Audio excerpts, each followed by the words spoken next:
Halo semuanya, Assalamualaikum warahmatullahi wabarakatuh. Senang sekali Ibu hari ini bisa kembali memberikan materi. Hari ini materi yang akan Ibu sampaikan adalah materi artikel. Tentunya materi artikel ini adalah bagian yang kedua. Sebelumnya Ibu sudah memberikan materi artikel di bagian pertama. Kalian bisa melihat di channel YouTube Bahasa Indonesia SMA Negeri 11 Kota Bekasi ya. Baik, kita mulai.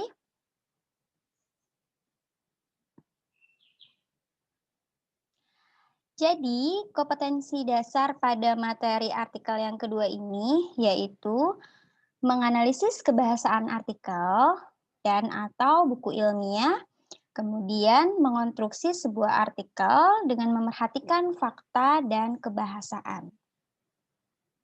Tujuan dari pembelajarnya adalah nantinya dengan mempelajari materi artikel yang kedua ini, kalian diharapkan dapat menentukan unsur kebahasaan artikel dan atau buku ilmiah, kemudian menyusun artikel dan atau buku ilmiah sesuai dengan fakta, yang terakhir mempresentasikan, menanggapi, dan merevisi unsur kebahasaan artikel yang telah disusun.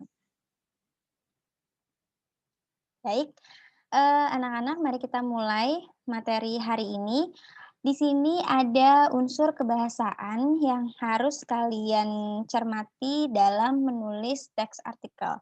Sebelumnya akan Ibu ulas kembali bahwa semua orang itu mampu membuat teks artikel.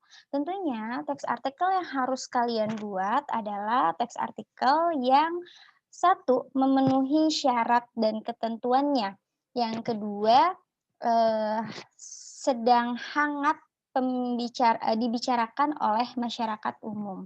Nah, untuk mengetahui bagaimana syarat dan ketentuannya sudah ada di materi artikel bagian pertama yang sudah Ibu berikan kepada kalian. Nah, ini salah satunya adalah unsur kebahasaan. Jadi unsur kebahasaan dalam teks artikel ini yang pertama adalah kata rujukan.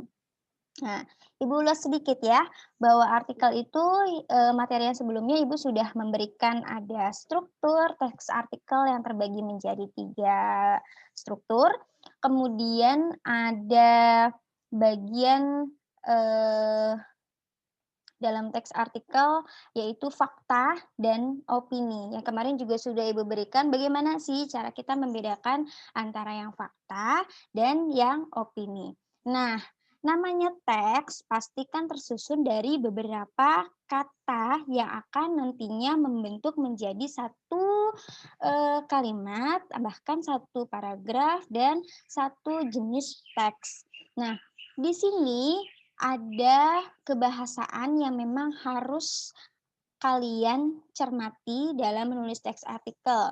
Sekali lagi, ada kata rujukan. Kata rujukan di sini terbagi menjadi 3, yaitu kata rujukan benda, ada kata ini, itu, tersebut. Kemudian kata rujuk tempat, di sini, di sana, di situ. Kata rujuk orang, dia, ia, dan beliau. Yang berikutnya, ini maaf ada kesalahan penulisan, jadi seharusnya di sini adalah poin nomor yang kedua ya. Kosakata, keseluruhan kata istilah yang mengacu pada konsep tertentu yang dimiliki seseorang. Jadi anak-anak sebenarnya kosakata ini dalam Kamus Besar Bahasa Indonesia adalah perbendaharaan kata. Nah, ketika kita menulis artikel dan kita memiliki banyak perbendaharaan kata, maka artikel yang akan kita tulis atau kita susun akan mudah dipercayai oleh masyarakat luas gitu. Karena tidak menggunakan kata-kata yang diulang-ulang terus, kemudian juga eh, himpunan kata yang diketahui oleh seseorang itu atau entitas lain atau merupakan bagian dari suatu bahasa tertentu yang kita gunakan itu bisa diterima nanti oleh masyarakat. Nah, penggunaan kosakata ini juga yang luas dan menarik dalam artikel itu ya tadi ya bertujuannya untuk meyakinkan pembaca terhadap artikel tersebut.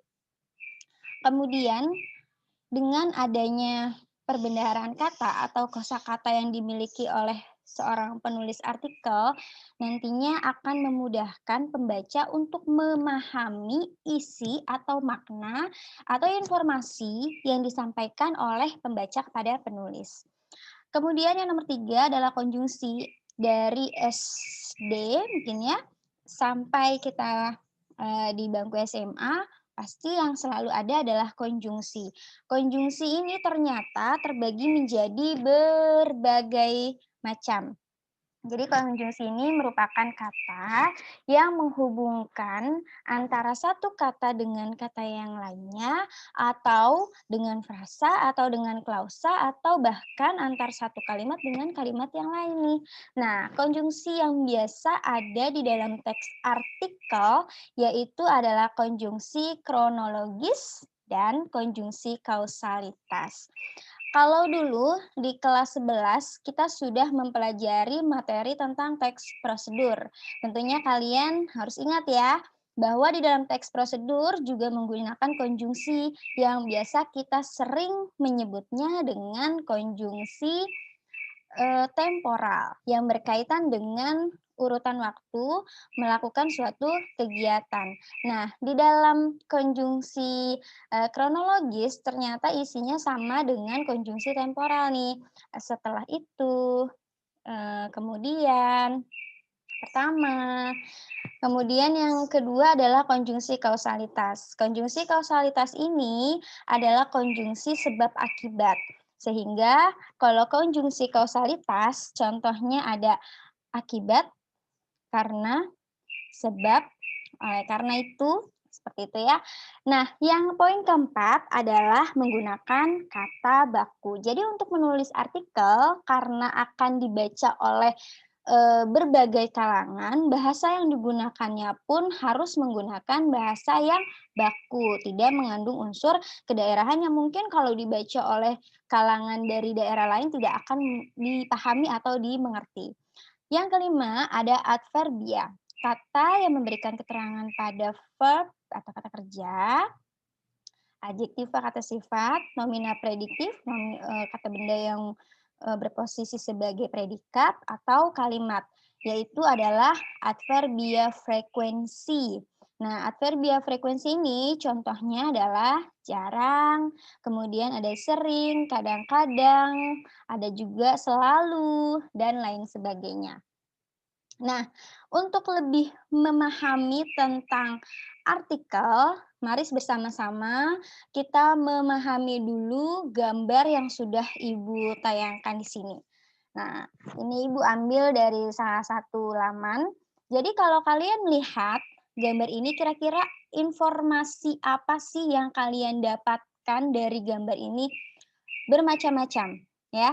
Ada waktu itu Ibu sempat menanyakan berkaitan dengan gambar ini kepada rekan-rekan kalian, ada yang menjawab gunung meletus, Bu, ada juga yang menjawab kebakaran hutan, Bu, dan lain sebagainya. Nah, untuk itu maka dari apa yang sudah kita lihat, baik itu berupa gambar ataupun kejadian nyata yang sudah kita lihat, ini harus kita buat teksnya supaya lebih jelas atau informasi yang akan disampaikan tidak menyimpang atau sama dengan informasi yang ditangkap oleh pembaca atau pendengar.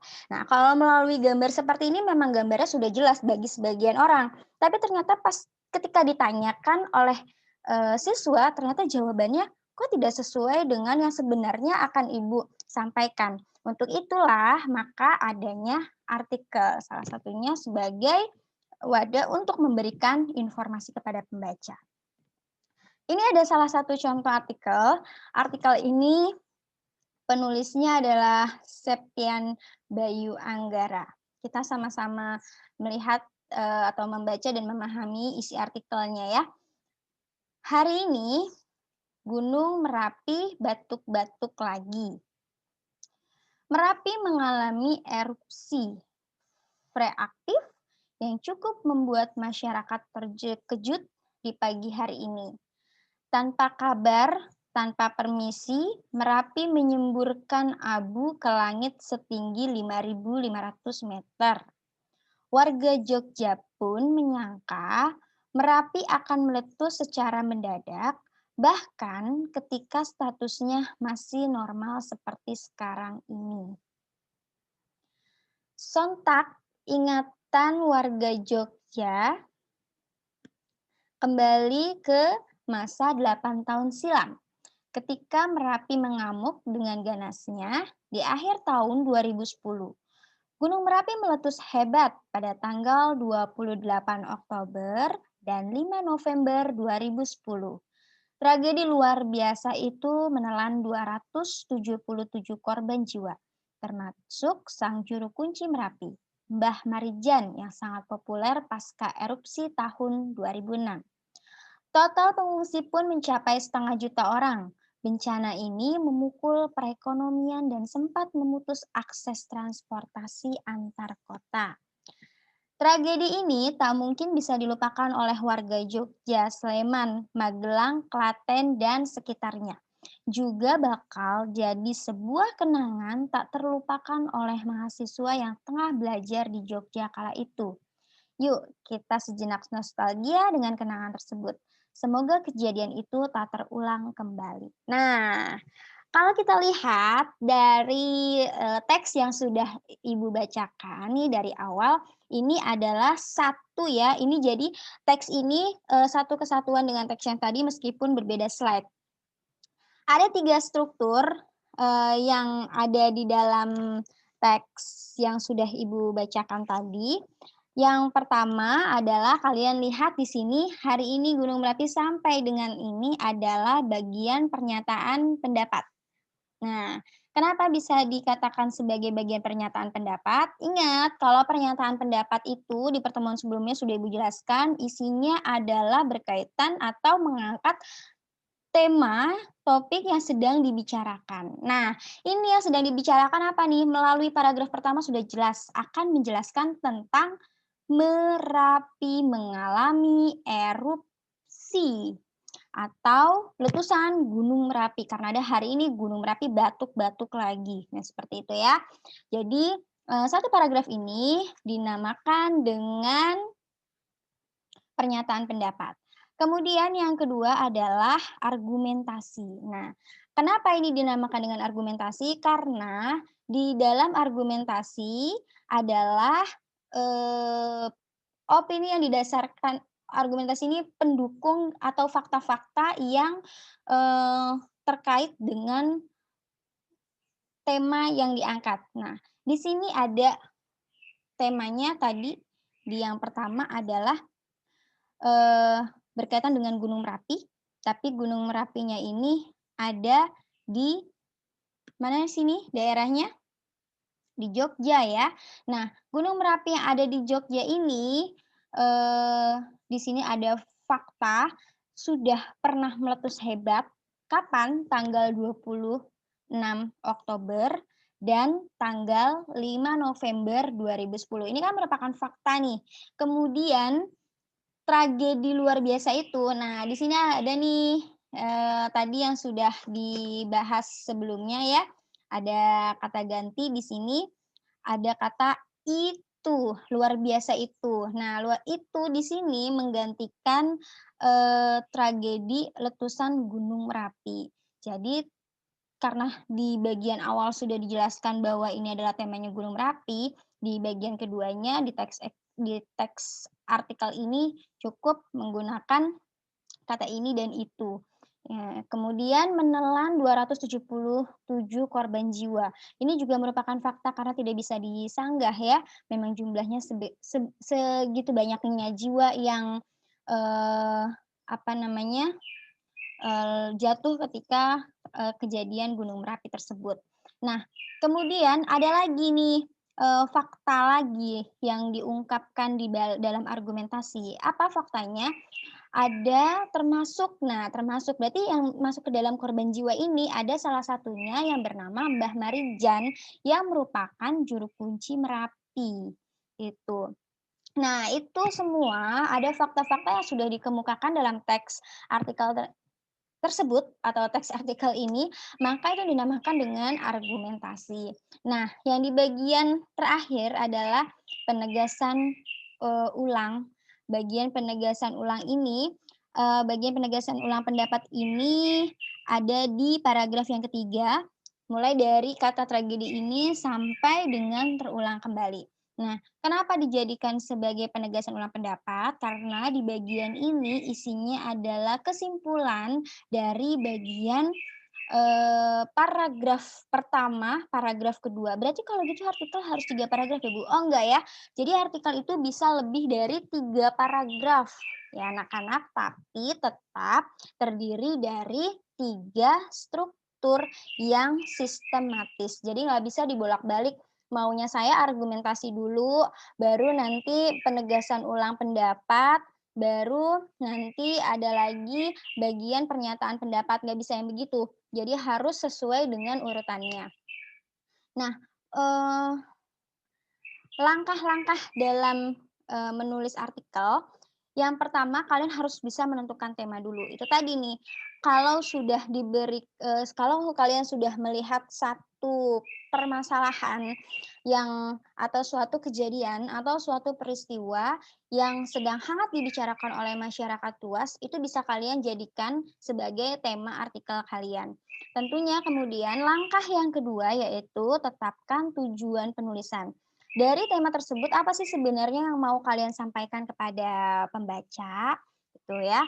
Kemudian yang ketiga, rumuskan ide pokok atau masalah dalam bentuk pertanyaan. Nah, biasanya ini menjawab pertanyaan siapa, kapan, di mana, berapa. Nah, itu karena kenapa pertanyaan-pertanyaan itu harus diajukan? Karena pertanyaan itu adalah pertanyaan-pertanyaan yang bisa memunculkan adanya fakta. Di dalam teks artikel ingat ada cirinya yaitu harus ada mengungkapkan fakta, sehingga harus disusun dulu pertanyaan-pertanyaan tersebut. Nah, kemudian kembangkan tema dan pembahasan sesuai dengan jenis artikel yang kalian ingin tulis atau kalian ingin buat. Baru yang terakhir, buatlah kesimpulan. Nah, bagian buatlah kesimpulan ini nantinya akan ada di paragraf terakhir yang merupakan bagian penegasan ulang pendapat. Mungkin itu yang bisa Ibu sampaikan pada pertemuan hari ini. Untuk informasi selanjutnya akan Ibu sampaikan melalui berbagai media yang lain. Terima kasih, tetap pantau terus grup Bahasa Indonesia kalian dari SMA Negeri 11 Kota Bekasi.